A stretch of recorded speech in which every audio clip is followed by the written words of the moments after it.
from the RNLI based in Portsmouth. I'm just delighted we managed to get through that without your pager going off. You haven't been called out. Attention, lifeboat coordinates.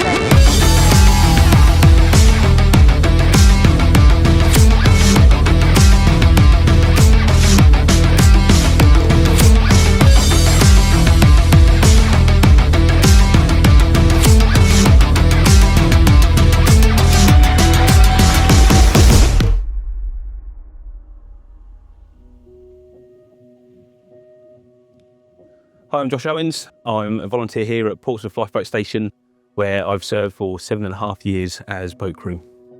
So I was born and raised in Portsmouth, and if you ever come down, the best way that I can describe it is by saying it's a very communal area. Everyone knows someone on the island, and it's just got a great atmosphere.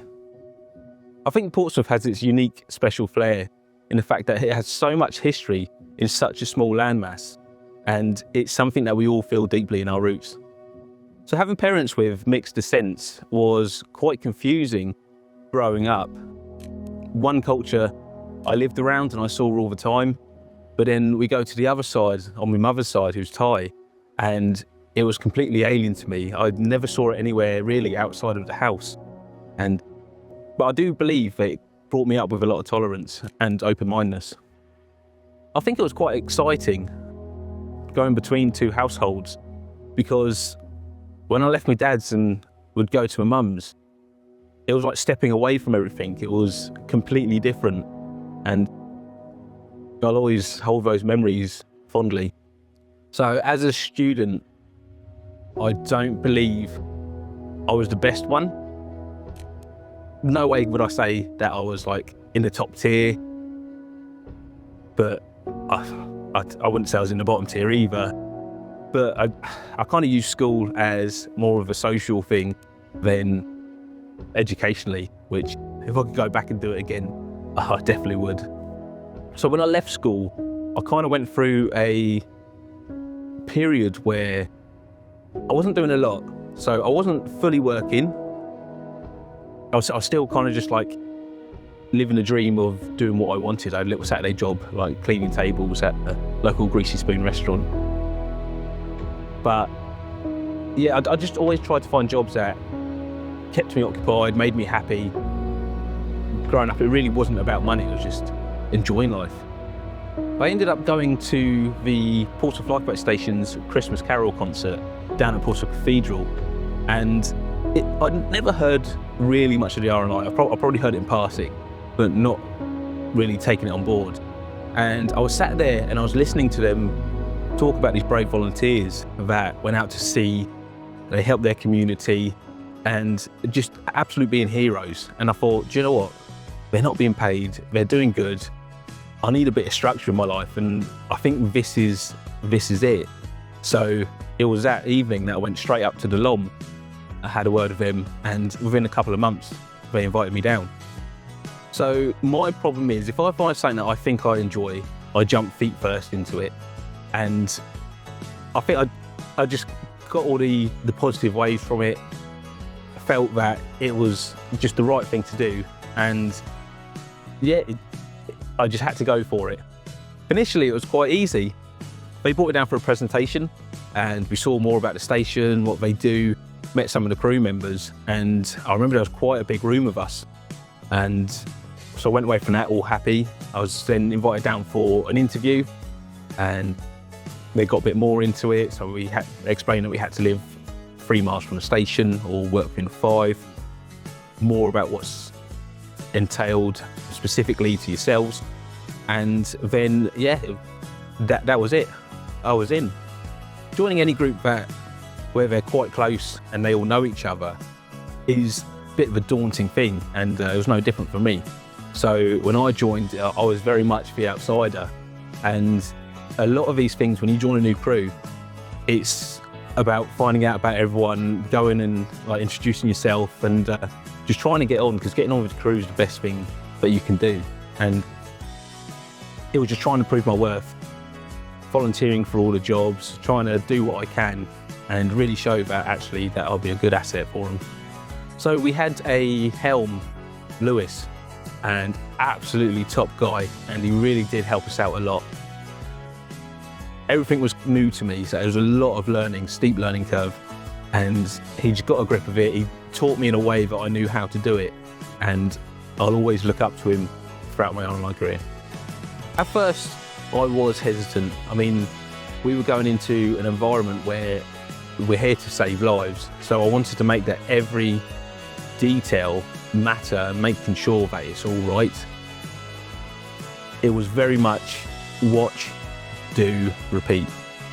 It's quite a balancing act when you really get into it, and I've taken on all these roles on station, and I am wary that I've got quite a few of them, but also, you know, I enjoy doing it, and balancing's quite easy. You know, I enjoy being down the station, I enjoy doing stuff, and you know, if there's that person that can get it done when, you know, people are asking for it, then I'm more than happy to help. So, you know, at work as well, I work with other crew members, and we're always on call, so I don't think there's really a day goes by when I'm not on station. Would you say it all like a big family? Absolutely. You know, compared to my family, you know, this is that second one, and I'd do anything for these crew members, and often do, like they do for me. You know, so one thing, I was doing a loft hatch, and I've never done a loft hatch before, and it was quite difficult, and I was telling people about it on station, how much of a pain it was, and before I know it, 2 crew members were at my door offering their assistance to help us put it up. So, you know, it is a family. So it's a commitment to be on call and be ready. It's something where you've got to plan your day out, where you're going to be, you know, and being quite disciplined with it. So long gone are the days where your mates come up, you know, oh, are you coming out for a drink? And yeah, absolutely. You know, you've got to think about it now. So no, I can't, I'm on call. And that gives such a heavy responsibility, because you could have days with no calls, or you could have a day where it comes in and then that person is relying on you to come and help them, and you need to be on your A game. Does that frustrate you sometimes, not being able to go out?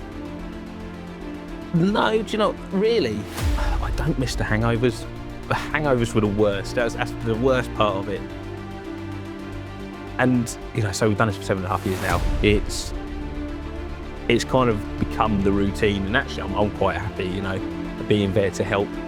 And yeah, I think anyone that does it, you know, it's not just us, it's on-call firefighters as well. It's, you know, you have first responders for medical care, and I think, you know, my hat's off to anyone that does it. It's, you know, it's a way of life. It's not a hobby, it's a way of life.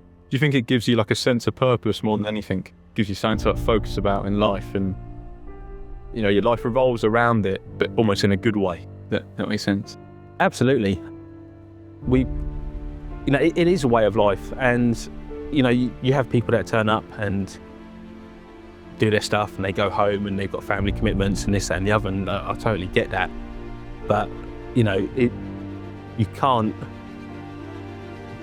just switch off. I think even when you go home to your families and stuff, you still think about it, and it's still there in the back of your mind. And you know, if there are reasons that I come off call and the pager goes off, I get the FOMO.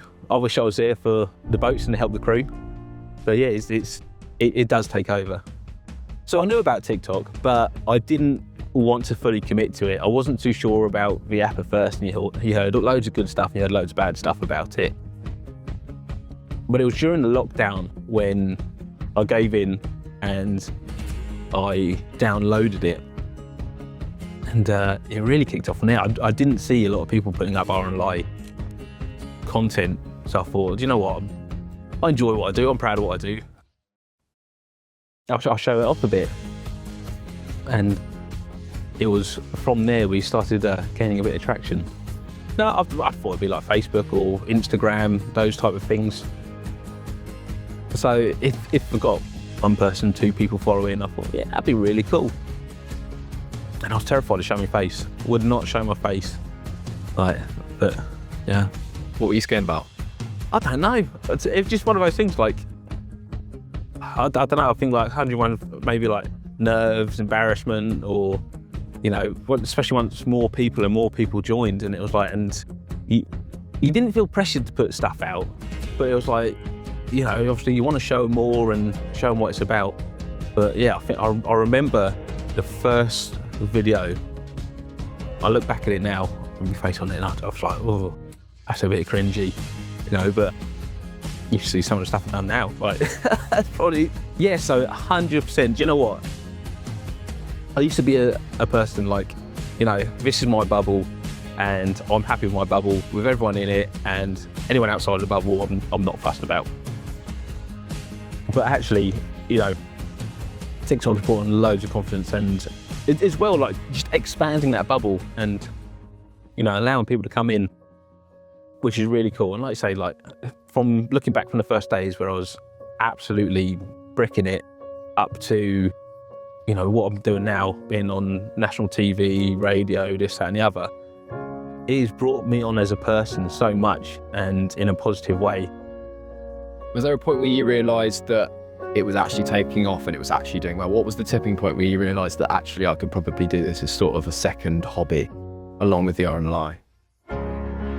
So I put up a video one day of through the security cameras, CCTV of the co-op where I worked at, and it was basically me responding to the pager. In reality, it looks like I was robbing the joint because I had my motorbike helmet on and stuff. But that kicked off massively, and I remember looking at it after maybe an hour, and it's got like 1,000 views. And at that point, I'd like never had 1,000 views before. And then overnight, I woke up and it was like 20,000 views. And then it just went more and more and more and more. And so that really was where I think it started. And then I think not long after that, I put up an interview. No, I didn't. It was not long after that where I put up a video of a fake Netflix trailer. And yeah, and I got a call from our LPO, and he goes to me, Josh, I've just had the RNLI on the phone. I'm like, right, okay. Why are you calling me about it? And he says, yeah, it's the media team, and they wanted to talk about your TikToks. And then there was a long pause, and I'm there thinking that everything under the sun's like, oh my God, I'm in trouble, I'm gonna get kicked off the crew. What have I done? And he said, well, basically they absolutely love it, and they want to look at starting up their own TikTok, and they think you're doing amazing. I just added a suspenseful pause just to get you at it. So it was a good feeling. I mean, when they said it to him, he told me that his reply was, I think that ship sailed. Yeah, TikTok's got me out to more people, and I've met some amazing people through it. It's been one of the best platforms for fundraising I've been able to use. You know, we've raised £500 for like 8 different stations. We've done things like big fundraisers, like walk around the Isle of Wight in 3 days. I never think we'd be doing stuff like that. I never think we'd be going down to Cornwall to go give Lizard money. We've done a clothing photo shoot for Finisterre, who've done an RNLI collaboration. You know, we've been in RNLI social medias, we've been, radio, we've been TV, it's loads of stuff. Talk to me about the Tower Run. So that was, you've done it twice, haven't you? So this year and last year.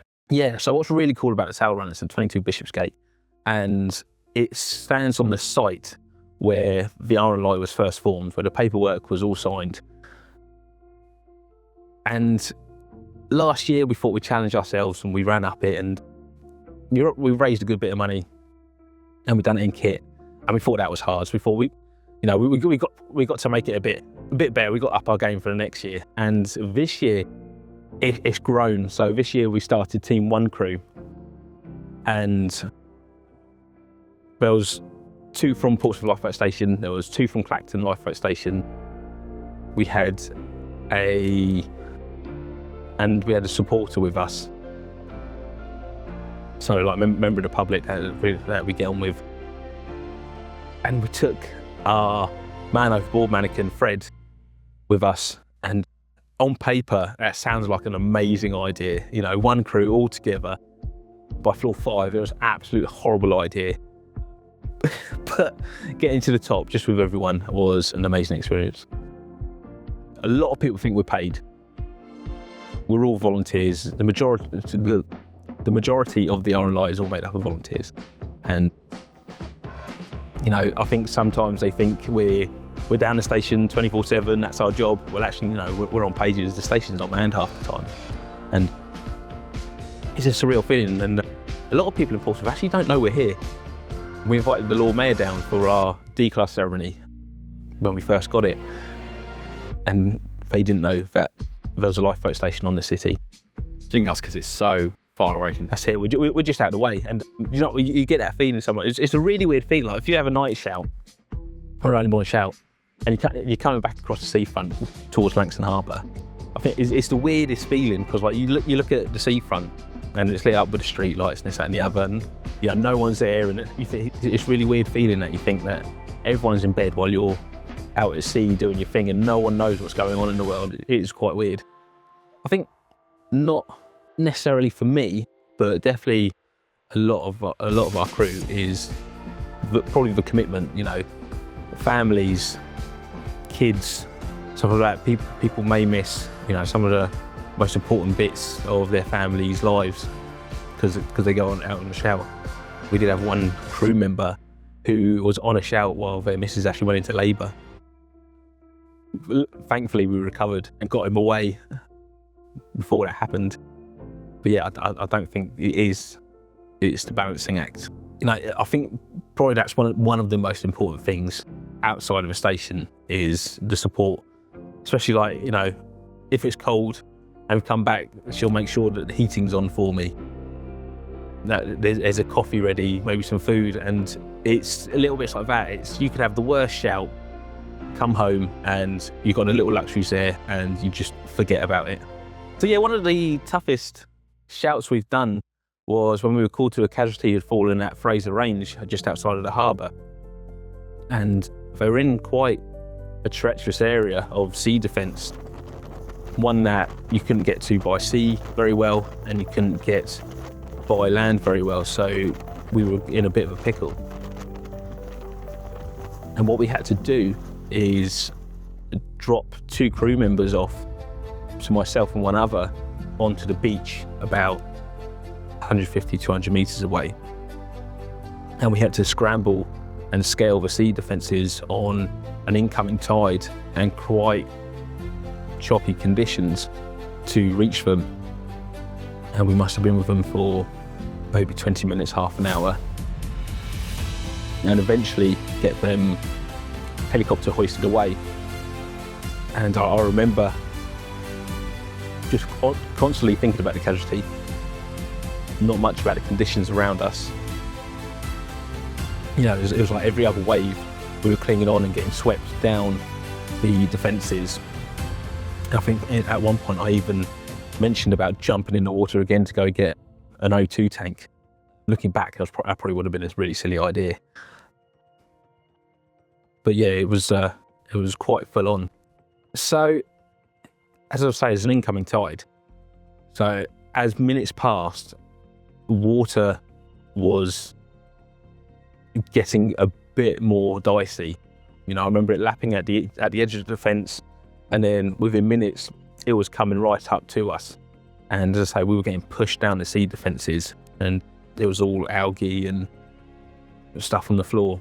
So it wasn't the most stable. And obviously we've got a casualty that's drifting in and out of consciousness. It was very much more thinking about them more than conditions, and actually, if this does go south, what is our next plan?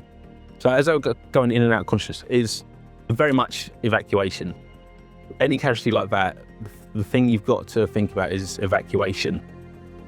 I mean, there was a great relief, because that's the hardest bit done. And now you've got to think about yourself. How are you going to get off this bit of land? So yeah, it was a massive relief to get them winched out, and then it was like, right, how are we going to get out now? So it was still too rough for the boats to come and get us. There was the thought of, do we swim for it? And maybe they throw us a line. But in the end, it was a very ad hoc, last minute ditch attempt from the firefighters to just get a ladder down, try and stabilise it, while we scramble up. I remember all throughout this time getting smashed about, holding onto a throw bag line that they had lowered down, so we didn't go too far. But yeah, it was very ladder down, up we go as quick as we can. And it probably helped that the other crew member I was with was a watch commander at the time. So after we get a traumatic shout like that, the RNLI are really good at looking after its volunteers and its crews. We have a 24-hour hotline we can call. They've got trim, just a phone call away. And do you know what, the best thing is actually just being there with your crew, talking about things and being understanding, but you've very much got to try and just get that out of your mind. You know, there's stuff to help you, but it's no good dwelling on the shouts. You just got to move forward and think about the next one. Yeah, I mean, again, as well, it does help working with crew members as well. So we had another one not too long ago, which was quite stressful, and actually just being around the crew again at work and things like that, it's, you know, you just laugh about it, and you know, you find the light and everything just gets a bit better. So in the future, I definitely see myself within the RNLI. My goals at the moment is to pass out as a helm and to get those experiences. You know, but I'd really like to sink my teeth in and get a career out of it. Maybe as a coxswain mechanic or somewhere just on a station doing what I enjoy. So if you could turn from volunteering into a full-time crew member as a career, what would that represent to you, do you think? For me, it would represent a massive achievement. You know, growing up, being told that you won't be able to make this of yourself, you won't be able to do that. You know, that's my personal victory. I've made it. But as well, it's just, you know, now being able to solely focus on what I enjoy, being there to save lives at sea and make a difference, it just means the world. Everything, yeah. With Phil Gunn, it's been amazing. Again, you have that tight-knit crew there that you share the ups and downs with, and you know, on the track, you learn discipline, you learn teamwork, you learn all the things that you need to actually better yourself as a crew. The two actually go quite hand in hand. Before the RNLI, I was actually a bit of a tearaway. Like, we'd be out on every weekend on the shant, and you know, I don't miss those days at all. I look back at it now and it's like, oh, you've wasted so much money, so many brain cells. You know, by joining the RNLI, it gave me a sense of purpose, it gave me responsibility, and it gave me that little oomph just to actually grow up a bit.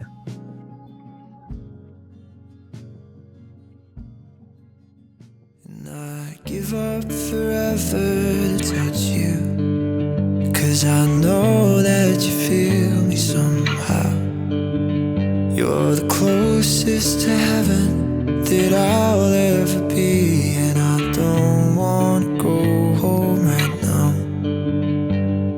And all I can taste is this moment, and all I can breathe is your life. And sooner or later it's over, I just don't wanna miss you.